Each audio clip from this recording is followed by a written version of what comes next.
ra ra ra ra Dari ra ra ra ra ra ra ra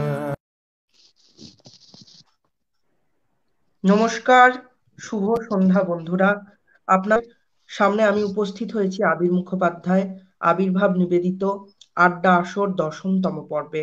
নতুন পর্বে আজ নতুন দুই বিশিষ্ট অতিথিকে নিয়ে একটি নতুন আড্ডায় আপনাদের সকলকে স্বাগত জানাই। ক্রমে ক্রমে দর্শক বন্ধু যারা আসবেন তাদের প্রত্যেককেই অনুষ্ঠানটি শেয়ার করে সবাইকে জানিয়ে দিতে অনুরোধ করব।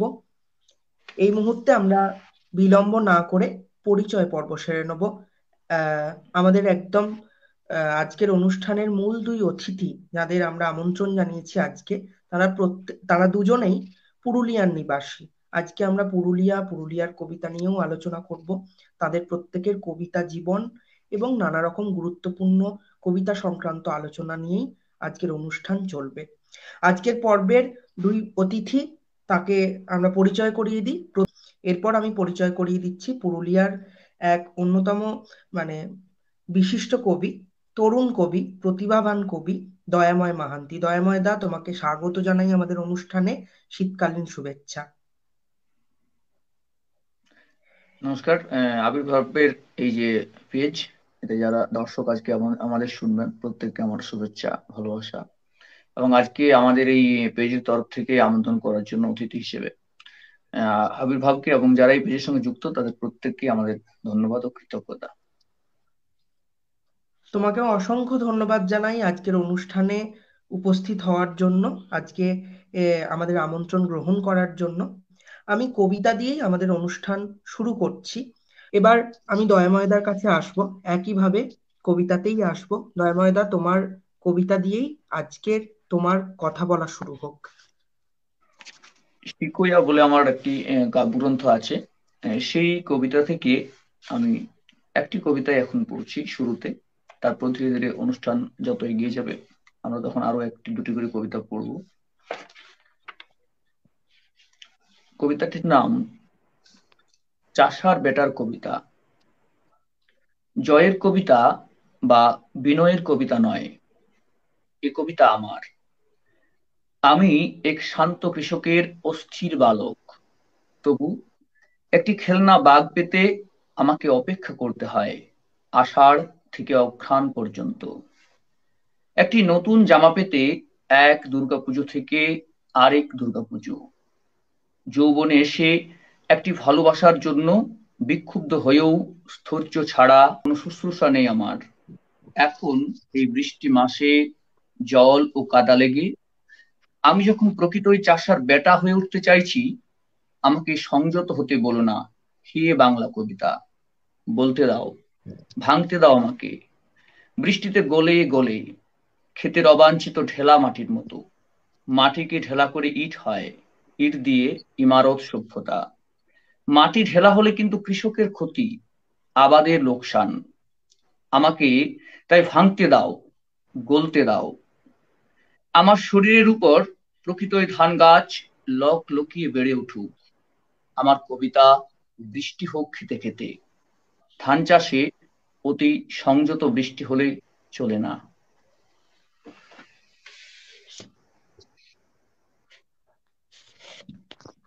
কি অপূর্ব মাটির খুব কাছাকাছি একটি সুন্দর। কবিতা।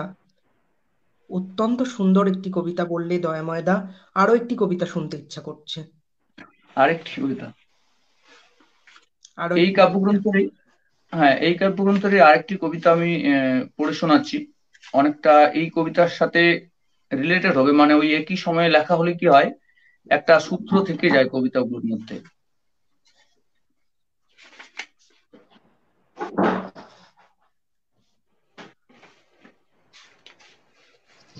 কবিতাটার নাম ধান চাষের গল্প। কান্না আর স্নান মিলেমিশে আছে এই ধান চাষের গল্পে। বর্ষা নামটির ভেতরেই এই আশ্চর্য দোতনা। এক বর্ষায় আমাদের দেখা হয়েছিল, আরেক বর্ষায় অদৃশ্য হয়ে গেলে। তবু আষাঢ়ের কবিতা আশ্বিন পেরিয়ে অঘ্রাণেও পড়া চলে। কাব্যের ক্ষমতা অসীম। ভাদ্রের শেষে এই ধান গাছ গর্ভবতী হবে, নুয়ে পড়বে অসামান্য ভারে, হলেই বা তুমি পরস্ত্রী। গোপনে সামান্য ঝুঁকে এই কাব্যের সম্মুখে আমাকে ছুঁয়ে দিলে সম্ভাবনাময় হয় আষাঢ়ে লেখাগুলিও। হয় কি, তোমার কৃষক যখন হেমন্তে ফসল তুলবে, ততদিনে মুছে যাবে শিশিরের গোপন চিহ্নটি। খুব সুন্দর। খুব সুন্দর কবিতা। আমি এই প্রসঙ্গেই দয়াময়দাকে একটি প্রশ্ন করতে ইচ্ছে করছি, প্রশ্ন রাখছি দয়াময়দার কাছে। এই যে তোমার পুরুলিয়ায় বেড়ে ওঠা, গ্রামে এবং মাটির কাছাকাছি বেড়ে ওঠা, এই কারণেই বারবার তোমার কবিতায় দেখছি, আমরা যত আগেও পড়েছি, এই মুহূর্তেও যে দুটি কবিতা তুমি শোনালে, মাটির কথা, ধানের কথা, চাষের কথা, আহ এবং তার সাথে তোমার ব্যক্তিগত জীবনযাপনের কথা, গ্রাম্য জীবনের কথা বারবার উঠে আসছে। এবার এই প্রসঙ্গেই যে আমার প্রশ্ন, এই যে পুরুলিয়ায় জন্ম এবং তৎপরবর্তী বেড়ে ওঠা এবং তরুণ কবি হিসাবে নিজেকে প্রতিষ্ঠা করার একটা অন্যরকম লড়াই, শহরের থেকে খানিকটা দূরে, কলকাতার থেকে অনেকটা দূরে, নিজেকে কি কখনো প্রান্তিক মনে হয়? এবং একই সাথে আমি জিজ্ঞেস করব যে এই প্রান্তিক কবিরা, অর্থাৎ কলকাতা বা তিলোত্তমা থেকে অনেক দূরে বসবাস করে যারা, এবং যারা এই মুহূর্তে বাংলা কবিতা চর্চা করছে, কিংবা বাংলা সিনেমা চর্চা করছে, বা কিংবা বাংলা গান চর্চা করছে, তাদের কি তুলনামূলক কলকাতা শহরের মানুষের থেকে, কলকাতা শহরের লড়াকু মানুষের থেকে এক্সপোজার কম? এই প্রশ্ন আমি রাখছি দয়াময়দার কাছে। ধন্যবাদ তোমার প্রশ্নের জন্য। প্রথমেই বলি যে আমার কবিতায় যে গ্রামীণ যে বিষয়গুলো, সমস্ত কবিতা পড়লে মনে হয় না যে আমার কবিতার মধ্যে যে গ্রামীণ বিষয় শুধুমাত্র উঠে এসেছে। মানে মূলত আমার লেখার মধ্যে যারা পড়েন তাদের যেটুকু বক্তব্য আমি শুনেছি যে নাগরিক চিন্তা ভাবনাই বেশিরভাগ কবিতার মধ্যে আছে, মানে মনস্তত্ত্বের দিকটা, দর্শনের দিকটা থাকে। যাই হোক, এই দুটি কবিতাতে সেগুলো এসেছে। আরেকটা জিনিস কি, গ্রাম্য এবং গ্রামীণতার মধ্যে তো ফারাক আছে। বিষয়টা গ্রাম্য নয়, গ্রামীণ চিন্তাধারা বলতেই পারো। এবং যে বিষয় তারপরে যে প্রশ্নগুলো তুমি করলে যে প্রান্তিক ব্যাপারটা, দেখো যে প্রান্তিক বিষয়টা আসলে রাজনৈতিক, অর্থনৈতিক হতে পারে, হ্যাঁ, সামাজিক হতে পারে। মানে প্রান্তিক মানে ক্ষমতার কেন্দ্রের বিপরীতে থাকা, দূরত্বে থাকা, ক্ষমতা থেকে দূরত্বে থাকা। কিন্তু একজন মানুষ যিনি কবিতা লিখছেন, যে যে জায়গা থেকেই বসে তিনি লিখুন না কেন, সেইটা তার নিজের কেন্দ্র। মানে আমি কবিতা লিখছি বলে আমি প্রান্তিক নই। এই যে প্রান্তিকতার ভাবনাটা তোমার মাথায় উঠে এসেছে, এটা এসেছে আসলে কবিতা লিখে প্রতিষ্ঠা পাওয়া বা না পাওয়া, অর্থাৎ স্বীকৃতি পাওয়া বা না পাওয়ার দিক থেকে। মানে নগর আমাকে স্বীকৃতি দিচ্ছে কি দিচ্ছে না, এই ভাবনা থেকেই মনে হয় যে কলকাতার যারা কলকাতায় বসে লেখালেখি করেন, মানে যেখানে পত্রিকার দপ্তরগুলো আছে, পুরস্কার কমিটি আছে, তাদের কাছাকাছি না থাকতে পারার যে ডিসঅ্যাডভান্টেজ বা অসুবিধা, সেই বিষয়টা সম্ভবত তোমার মাথায় ঘোরাফেরা করছে। এটা ঠিক যে যেহেতু কলকাতা থেকে আমাদের বাংলা সাহিত্য জগতের একটা নিয়ন্ত্রণ করার প্রচেষ্টা হয়, অর্থাৎ স্বীকৃতি দেওয়ার যে বিষয়টা, দূরত্বে থাকলে তাদের থেকে তো স্বীকৃতি পেতে অনেকের দেরি হয়, বা বড় বড় পত্রিকাতে কবিতা ছাপানোর সুযোগ কম আসে, পুরস্কারের ক্ষেত্রেও নানা রকম আমরা ঘটনা শুনে থাকি। তো এগুলো কবিতার যে কি বলবো, যে বাহ্যিক প্রতিষ্ঠার বিষয় আসে। এর সঙ্গে কবিতা লেখার, মানে কবি হিসেবে নিজেকে গড়ে তোলার কোনো সম্পর্ক আছে বলে মনে হয় না।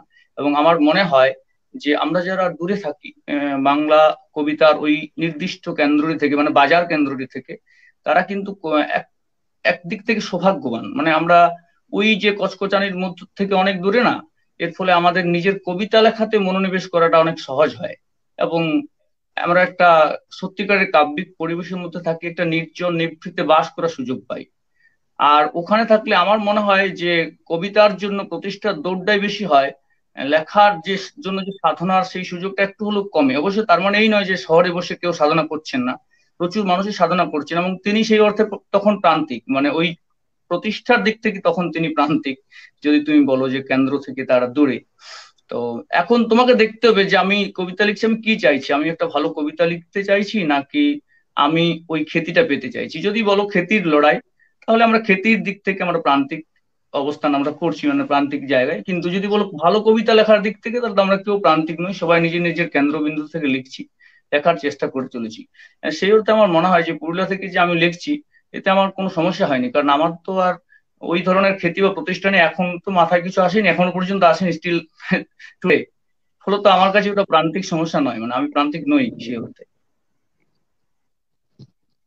অর্থাৎ আমি কলকাতাতে বসে লিখি কিংবা নিউ ইয়র্ক, আমি পুরুলিয়ায় বসে লিখি কিংবা পূর্ব বর্ধমান, তফাৎ করছে না কে প্রান্তিক এবং কে কতটা আলোর যদি কাছাকাছি আমার কবিতার। বিষয়টা যদি ভালো বিষয়টা যদি ভালো কবিতার হয়, মানে আমি বলছি যে কবিতাটাই যদি বিষয় হয়, তাহলে তুমি এটা দেখবে যে যারা কলকাতা থেকে দূরে থাকে তাদের মধ্যেই বেশিরভাগ মানুষ খুব বেশি ভালো কবিতা লেখেন বলে আমার মনে হয়।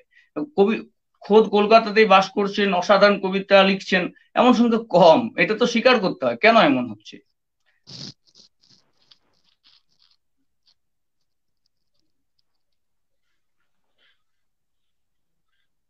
শোনা যাচ্ছে। হ্যাঁ, আমি যেটা বলছিলাম যে আমরা যদি দেখি যে মানে বাংলা ভাষা যতদূর বিস্তৃত, মানে বাংলা ভাষায় যারা কবিতা চর্চা করছেন, অলোক রঞ্জন দাশগুপ্ত সারা প্রায় বেশিরভাগ সময়টাই তিনি কলকাতার বাইরে থাকলেন, তাতে কি তার কবিতা চর্চায় কোনো সমস্যা হলো? আবার না, সমস্যা নয় তো, মানে স্থানটা তো কোনো সমস্যা নয়। আমি যেখান থেকে লিখি না কেন, মূল বিষয় তো আমার কবিতা যাপন করাটা। আর ওই পুরস্কার প্রাপ্তি, প্রতিষ্ঠা, স্বীকৃতি এগুলো তো সাময়িক, শেষ পর্যন্ত কবিতাটাই থাকে। ফলত একজন কবির কাছে, মানে যিনি কবিতাটাই লিখতে চান তার কাছে ওটা ক্রাইসিস নয়।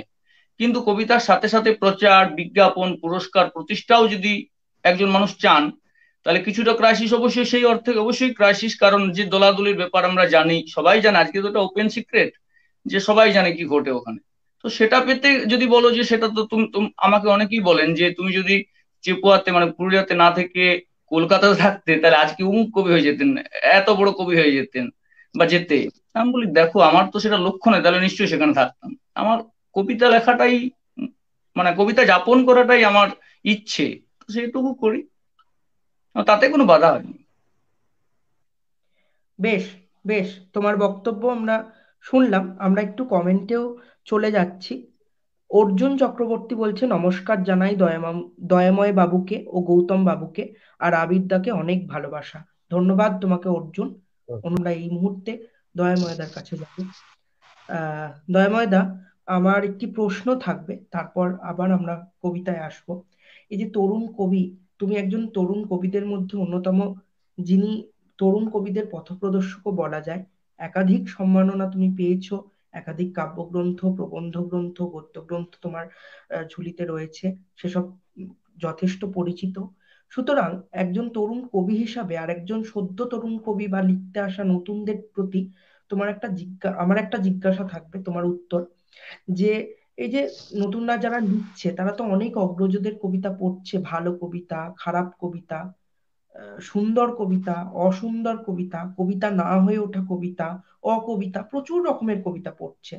এবং তাদের পছন্দসই বিভিন্ন কবিতার যে আঙ্গিক, যে ছায়া, যে মূল্যবোধ বা যে তাত্ত্বিক বোধটা রয়েছে, সেই বোধটা কোথাও গিয়ে তারা যখন কলম চালাতে যাচ্ছে, তাদের স্মৃতিপট থেকে কোথাও গিয়ে, তাদের মানসপট থেকে, তাদের অজান্তেই কোথাও গিয়ে ধরা পড়ছে। মানে আমি বলতে চাইছি খানিকটা ছায়া যেন মানে পড়ছে, অগ্রজদের লেখার ছায়া পড়ছে তরুণদের লেখায়। এবার এই যে দোষে দুষ্ট প্রচুর তরুণ কবিরা রয়েছেন, ফলে আমার এখানে জিজ্ঞাসা দুটো, যে তরুণ কবিরা যারা লিখছেন কতখানি এই ছায়াটা প্রকট হলে বা নিবিড় হলে সেটাকে অনুকরণের পর্যায়ে ফেলা যায়, যে এই কবি অমুক কবির অনুকরণ করে লিখছেন, এবং এই অনুকরণটা হয়তো তিনি স্বইচ্ছায় করছেন না বা করতে চাইছেন না, অথচ এই অনুকরণটা চলে আসছে তার অগ্রজদের প্রতি বা অগ্রজদের কবিতার প্রতি এনক্লাইনেস থেকে। তো আমি জিজ্ঞেস করব, এই যে কবিতায় নিজস্ব ধরন বা ভঙ্গিমা খুঁজে নেওয়া বা বেছে নেওয়া বা চুজ করে নেওয়ার যে একটা চেষ্টা, সেই চেষ্টাটার সহজতম রাস্তা কি হতে পারে বলে তোমার মনে হয়? প্রথমে বলি, এই অনুকরণ প্রথম দিকে যে কোনো তরুণ কবির মানে প্রথম লিখতে আসা কবির অনুকরণ হওয়াটাই স্বাভাবিক। এবং কবিতা তো পুরোপুরি মৌলিক কিছু নয়। আমরা যেহেতু একটা কবিতা নামক একটা ফর্ম দিয়ে শুরু করি, তো যারা নতুন লিখতে আসছেন তারা তাদের প্রিয় কবিদের বা যে কবিতাগুলো তার আগে তিনি পড়েছেন সেই কবিতাগুলোর একটা ছাপ অনুরণন থেকেই যায়। এবং অনেকটা সময় তাকে অবশ্যই দিতে হয় নিজের কণ্ঠস্বরটা খুঁজে পাওয়ার জন্য। এবং একজন কবি যখন একটা নির্দিষ্ট সময়ের পর তার কণ্ঠস্বর পেয়ে যান, তখন নিশ্চয়ই তার সেই অনুকরণটা চলে যায়। এখন তুমি যে প্রশ্নটা করেছো যে আমরা কিভাবে বুঝবো যে একজন কবি তার যে অনুকরণের যে প্রবণতা সেটা থেকে সে দূরে চলে গেছে, তো বিষয় হচ্ছে যে যে কোনো কালের সমকালের একজন প্রধানতম কবি যাকে একজন তরুণ কবি লিখতে আসেন, অনুকরণ করে লিখতে আসেন, সেই প্রধানতম কবির কিছু নির্দিষ্ট আঙ্গিক, নির্দিষ্ট স্বর, বিষয় উপস্থাপনা পদ্ধতি থাকে। এবং কবি নির্দিষ্ট কণ্ঠস্বর চেনার সবচেয়ে বড় উপায় হচ্ছে উপমা ব্যবহার। একজন কবি যা দেখেন তাকে যখন লেখেন, উপস্থাপনা করেন, তার নিজস্ব দৃষ্টিভঙ্গিটা উপমার মধ্য দিয়ে বেরিয়ে আসে। এবং জগৎকে, জীবনকে দেখার তার নিজস্ব দর্শন থাকে, মূল্যবোধ, চেতনাবোধও থাকে। তো যখন সেইগুলোর ছাপ তরুণ কবির মধ্যে পড়ে, তখন আমরা বলবো যে এই কবির মধ্যে একটা অনুকরণ প্রিয়তা আছে বা অনুকরণের ব্যাপার আছে। কিন্তু আমরা যখন অনুকরণ করতে করতে নিজের কণ্ঠস্বর খুঁজে পাই, তখন কি হয়, নিজস্ব উপমা প্রয়োগ, নিজস্ব ভাষা প্রয়োগ, নিজস্ব চেতনা দর্শনের প্রয়োগ কবিতায় ঘটতে থাকে। অর্থাৎ শেষ পর্যন্ত কবি যখন নিজেকে লিখতে শুরু করেন, মানে তার কথা লিখতে শুরু করেন, তার দেখা লিখতে শুরু করেন, তখনই তার কণ্ঠস্বরটি অনেকটাই মৌলিক হওয়ার দিকে যায়। এখন প্রত্যেকটি কবি, বললাম যে শুরুতেই তো অনুকরণ করতেই হয়, মানে অনুকরণের মধ্য দিয়ে আমাদের কবিতা লেখা শুরু হয়। আমরা যখন হাঁটি তখন তো কেউ ধরে ধরে হাঁটাটা দেখিয়ে দেয়।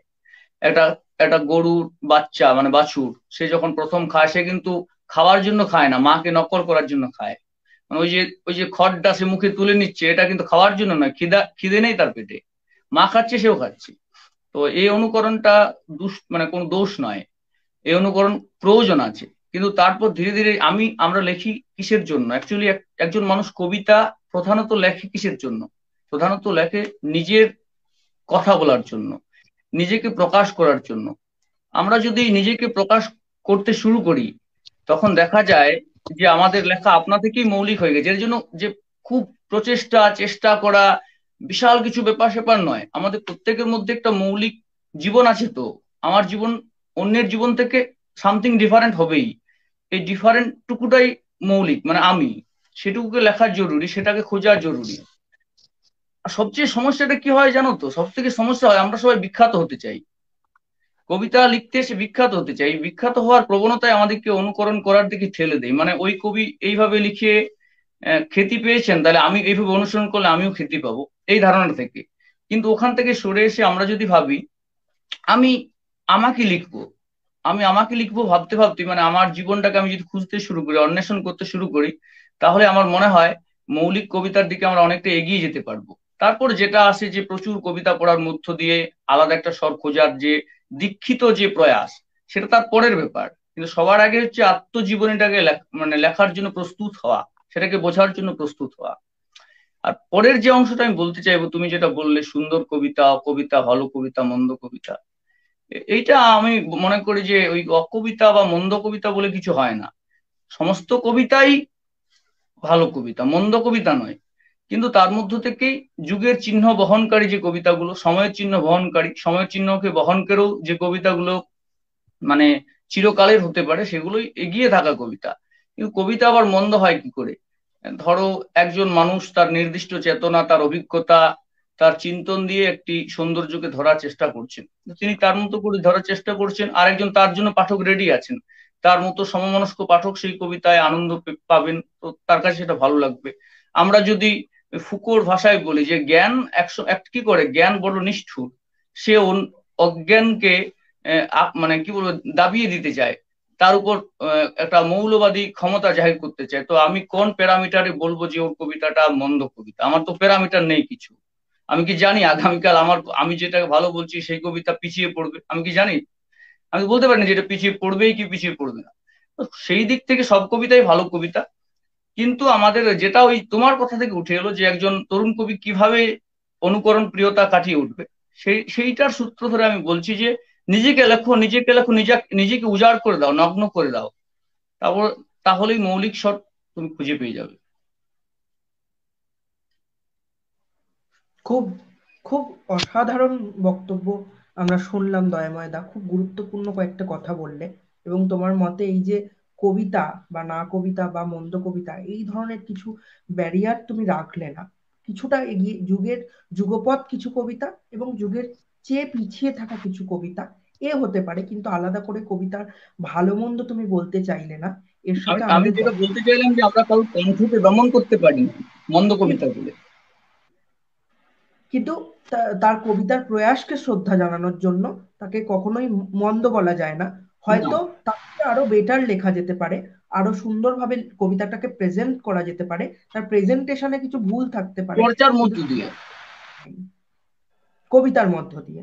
এখানে আমি কয়েকটা মন্তব্য পড়ে নিতে চাইছি। অমলেন্দু বাবু বলছেন, বহু মূল্যবান প্রসঙ্গের আলোচনা, কবিতা ও সমসাময়িকতার। অনেক ধন্যবাদ অমলেন্দু দা। শ্রাবণী গুপ্ত, শ্রাবণীদি বলছেন অসাধারণ বক্তব্য। দয়াময়দার বক্তব্যের প্রেক্ষিতে শ্রাবণীদি বলছেন অসাধারণ বক্তব্য। তিনি এও জানাচ্ছেন দয়াময়কে অনেক শ্রদ্ধা, এবং একই সাথে রাখিবা খাতুন আমাদের অনুষ্ঠানের ধারাবাহিকভাবে উনি দর্শক, প্রত্যেকটা পর্বই প্রায় উনি দেখেছেন এবং মূল্যবান মন্তব্য করেন। ধন্যবাদ রাখিবাদি। রাখিবাদি বলছে বড্ড সুন্দর এবং সঠিক কথাগুলো। তোমাকে অসংখ্য ধন্যবাদ। শেষ অবধি থাকবে এটা আমার বিশ্বাস। এবং অনুষ্ঠানে যারা আপনারা দর্শক মণ্ডলী উপস্থিত রয়েছেন, তাদের অনুরোধ, আপনাদের যদি কোনো মূল্যবান বক্তব্য থাকে, আপনাদের যদি কোনো জিজ্ঞাসা থাকে আমাদের অতিথিদের কাছে, বা কোনো আলোচনাও থাকে, অবশ্যই এখানে কমেন্ট করে জানাতে পারেন। আমরা সেই আঙ্গিকেও আলোচনা করব, সেই প্রেক্ষাপটেও আলোচনা করব। এই মুহূর্তে দয়াময়দার সাথে একটা খুব সুন্দর আলোচনা হলো এবং বেশ কতগুলো সঠিক এবং মূল্যবান তথ্য উঠে আসার পর আমার দয়াময়দাকে বলতে ইচ্ছা করছে একটা কবিতা শোনার ইচ্ছে। দয়াময়দা, তোমারই কবিতা, তোমার কিছু প্রিয় কবিতা শোনাও, একটা দুটো। আমার নিজের লেখা তো নিজের লেখা। একটু কবিতা শোনাচ্ছি। কবিতাটার নাম ভূত্বক। তুমি তো ঘাতকেই, এখন নির্ণয় করা জরুরি কিভাবে হত্যা করেছো তুমি আমাকে। মাঝখানে অনেকটা সময় নিখোঁজ, আগে উদ্ধার করা চাই তাকে। যেখানে রেখেছিলে পুঁতে আমাকে, অথবা যে রুমালে কেটেছিলে গলা, তারও রহস্য জেনে নিতে হবে। তারারা মিথ্যে বলুক, নদী ভুলে যাক সব, তোমার অলৌকিক হত্যা পদ্ধতিটিই যদি সময়ের নিয়ন্ত্রক। তবু নির্ণয় করা জরুরি কিভাবে হত্যা করেছো আমাকে, সময় কোথায় থাকে, কিংবা সময় বলে কি কিছুই থাকে না। তোমার পরিচয় জানি হে ঘাতক, কিভাবে হত্যা করো তাই জানা প্রয়োজন।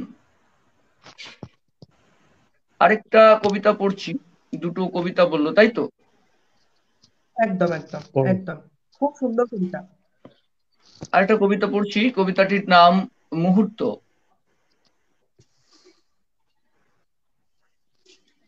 আগে শান্ত হয়ে বসো, ছুটতে ছুটতে ভালোবাসার কথা কিভাবে বলি। পৃথিবীর সব পুরাণ প্রাচীন জনপদ ঘুরে আমি এসেছি।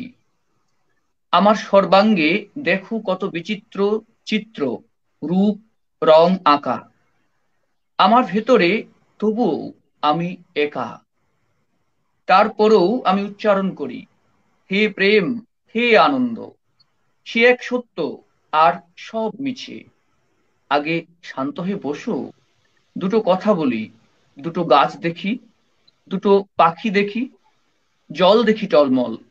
ঝুটো হোক আর সব ফুটো হোক, আমাদের দুজনের ঘনিষ্ঠ মূর্তি। এরপর যদি ভাঙে, ভাঙুক জলের ধ্বনি, সে ভাঙন মোহময়। যাবে, যাবেই তো, একাই যেতে হবে। বসো শান্ত এই সন্ধ্যায়, দুটো কথা বলি। খুব সুন্দর কবিতা, দুটি কবিতা আমরা শুনলাম, খুব ভালো লাগলো। দয়াময়দাকে ধন্যবাদ জানাই। শ্রাবণীদি বলছে আহা আহা। ধন্যবাদ শ্রাবণীদি, খুব ভালো লাগছে। তোমার আনন্দ হচ্ছে এই জেনে খুব ভালো লাগছে। দর্শক বন্ধুরা, আপনারা আপনাদের মতামত জানাতে ভুলবেন না। এবার আমি দয়াময়দার কাছে আসবো। দয়াময়দা, কিছু কবিতা হোক, তোমার প্রিয় কবির কবিতা আমি শুনবো, তার আগে আমি জিজ্ঞেস করছি তোমার প্রিয় কবি। যদিও এই প্রিয় কবি আর প্রিয় কবিতা এই কনসেপ্টটা খুব মানে বোকা বোকা একটা কনসেপ্ট, এই জিজ্ঞাসাটাও খুব বোকা বোকা, তবুও আমি জিজ্ঞেস করছি যে প্রিয় কবির নাম যদি জিজ্ঞেস করা যায় এই মুহূর্তে কাদের নাম মনে পড়ছে? ব্যাপার হচ্ছে যে আমি এই মুহূর্তে যাদের এই তোমার এটা মিউট করো, ওই মাইক্রোফোন মিউট করো।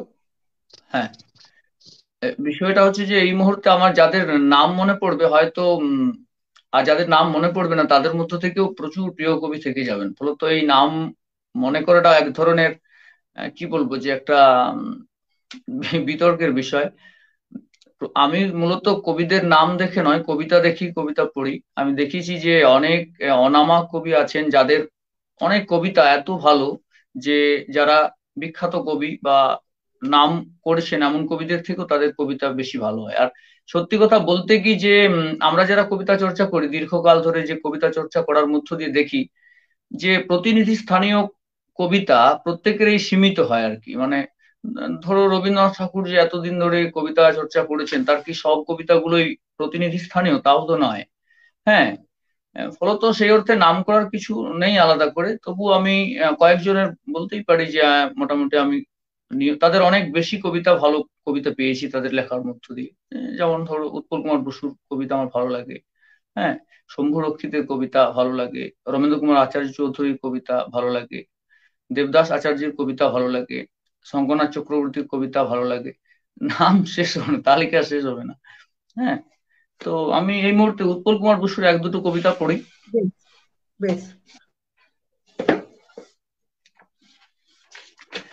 এই লাইভ অনুষ্ঠানটা অনেক দীর্ঘায়িত হচ্ছে।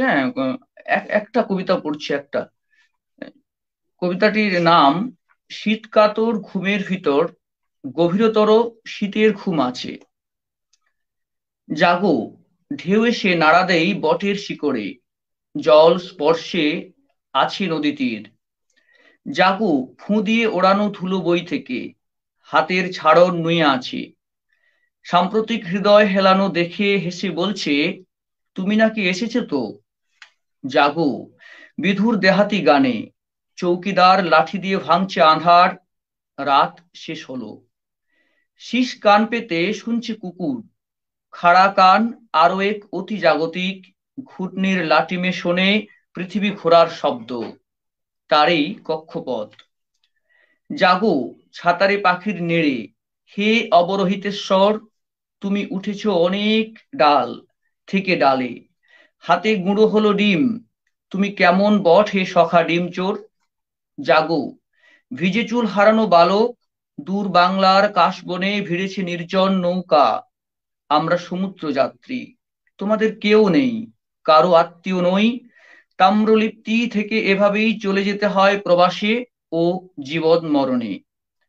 সোনার মালিকা ছুঁয়ে ওরা বলেছিল জল দাও তোমাদের বাদার, জল দাও, পাঁক ও পুকুর থেকে তুলে এনে শান্তি দাও। জাগো, দম্পতির কাজে লাগা নতুন রান্নার লোক, অতি বেগুনি রৌদ্র রশ্মি ছুঁয়ে আছে কাঁসার বাসন। বারান্দায় পড়ে আছে মই, ওরা এখনো শোয়ার ঘরে। বাতাসে উড়ছে মেঘলা পর্দা, এ তো কালকের কাগজ। জাগো, রানা কমলা লেবুর বীজ প্রতাপের মতো, খাকি পোশাকের ভাঁজে উলমোহরের তাপে। কবে জানবে নিশ্চয়তা, সঠিক ঠিকানা লেখার আগে পিনকোড। কবে জানবে রোগে শোকে প্রজন্মে ও সন্তান বিয়োগে শাল পাতা মাংস নিয়ে আমিও এসেছি আরো 10 জন ভীরু সামাজিক রসেরই নাগর যেন। অনবদ্য কবিতা, কবিকে প্রণাম জানাই, আমারও অত্যন্ত প্রিয় কবি তিনি। আমি একেবারে অনুষ্ঠানের প্রায় শেষ লগ্নে আমরা উপনীত হয়েছি, আমি বিলম্ব করছি না। এবার দয়াময় দা এবং গৌতম দাকে তাদের একটি করে কবিতা দিয়েই আজকের অনুষ্ঠান শেষ করতে বলবো। প্রথমে দয়াময় দাকে বলছি, দয়াময় দা তোমার নিজের লেখা একটি কবিতা, এবং এই কবিতার মাধ্যমেই আমরা আপাতত আজকের অনুষ্ঠান এবং গৌতম দার আরেকটি কবিতা দিয়েই শেষ করব। ডুব বলে আমার একটা কবিতা আমি শোনাচ্ছি, একেবারে প্রথম দিকের বই, নৈরামণি বালে। খোকার এনামেলের স্টিমারের মতো পাতিহাঁস এগোচ্ছে, পুকুরের জলে ত্রিভুজাকৃতি মৃদু ঢেউ তুলে। এভাবেই আলো হাঁটে জল নির্মিত কাঁচের উপরে। মাছ কিভাবে দেখে নিচুতল থেকে জলের উপরে হেঁটে যাওয়া আলোকে। রোজ সন্ধ্যায় মিন সন্তানগুলি লাল বিস্কুটের মতো সূর্যকে খুবলে খুবলে সমুদ্রের গভীরে টেনে নিয়ে যায়। সৈকত থেকে বাড়ি ফিরে এসে আমি রোজ রাত্রিরে বৈদ্যুতিক আলোয় কবিতা লেখায় মগ্ন হয়ে ভাবি, এই সময় এই ভাবনা প্রায়ই আমাকে জর্জরিত করে। সমুদ্রের জলের ভিতরে এই সূর্য কেমন আলো ছড়ায়। খুব ভালো। খুব সুন্দর কবিতা এবং উপমাগুলো যথেষ্ট সুন্দর, মনে রাখার মতো কবিতা। দয়াময়দা, তোমাকে অসংখ্য ধন্যবাদ জানাই।